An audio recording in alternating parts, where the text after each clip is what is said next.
పెద్దల ఫోటోలు వేస్తా విమర్శకు బాగుంటుంది కనుక కొంచెం అలా విమర్శిస్తున్నారు. నేను దయచేసి మీడియా మిత్రులను అడిగేది ఏంటంటే, ఆ నలుగురు అని వేసేటప్పుడు నన్ను కలపకండి. నేను లేను, ఆ వ్యాపారంలో లేను. నేను అన్నీ వదిలేశాను. 1500 థియేటర్లకి 15 మాత్రమే, 15 లోపే నా దగ్గర ఉన్నాయి. అవి కూడా త్వరలో నా దగ్గర ఉండవు, వద్దని చెప్పాను.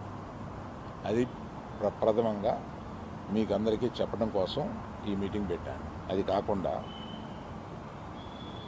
నా వృత్తి గత 50 ఏళ్ళుగా సినిమాలు తీయడం. నేను ఆ వృత్తిని నమ్ముకుని ఉన్నాను. ఇది మధ్యలో ఉన్న చిన్న అవకాశం లాంటిది ఏదో వచ్చింది, ఇది నాకు సరిపోదు అని అనుకుని నేను బయటకు వచ్చేసాను. 1వ తారీఖు నుంచి మేము థియేటర్లు మూసేస్తాం అన్న దీని మీద ఆంధ్రప్రదేశ్ మన సినిమాటోగ్రఫీ మినిస్టర్ గారు రియాక్ట్ అయిన విధం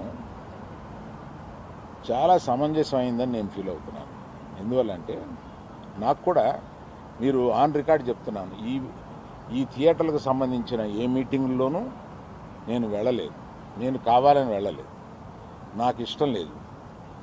ఈ థియేటర్కి సంబంధించి 3 మీటింగులు జరిగినాయి. 3 మీటింగులకి నేను వెళ్ళలేదు. వెళ్ళకపోగా మా గీతా ఫిల్మ్ డిస్ట్రిబ్యూటర్స్ని కానీ అదర్ అసోసియేటెడ్ ప్రొడ్యూసర్స్ కానీ ఎవరిని వెళ్ళొద్దు అని చెప్పాను. కారణం ఏంటంటే, థియేటర్స్ నిజంగానే స్టాండ్ అలోన్ థియేటర్స్కి చాలా కష్టాలు ఉన్నాయి. ఆ కష్టాలు ఉన్నప్పుడు అవి వచ్చి డిస్కస్ చేసుకుని ఇండస్ట్రీ పెద్దలతో ఛాంబర్ అని ఒకటి ఉంది, గిల్డ్ అని ఉంది, వీటిని అప్రోచ్ అయ్యి అందులో డిస్కస్ చేసుకుని సమస్యలు సామరస్యంగా కుదరకపోతే అప్పుడు ప్రభుత్వానికి వెళ్ళి ప్రభుత్వం చెప్పుకున్నాం. ఎక్కడో ఏదో కుదరక అన్నీ ఫెయిల్ అయినప్పుడు, అయితే అన్నీ ఫెయిల్ అయినాయి కనుక మేము మూసుకుంటున్నాము, 1వ తారీఖు నుంచి మేము మూసేస్తాము అని అంటున్నారు. మూసేయడానికి ఏకపక్షంగా మీరు తీసుకునే ఈ నిర్ణయానికి నేను వెళ్ళి అక్కడ కూర్చుని మాట్లాడను అని నాకు చిరాకు కలిగి నేను వెళ్ళా. ఇది మీరు ఏమన్నా ఆ సమస్యని డిస్కస్ చేసిన తర్వాత ఒక సామరస్యమైన ఒక కంక్లూషన్ రాకపోతే చేయాల్సింది మేము మూసేస్తున్నాము. ఏమంటే పవన్ కళ్యాణ్ సినిమా రిలీజ్గా రాబోతుండగా మేము సినిమాలు మూస్తాము అనేది దుస్సాహసం చేయకూడదు.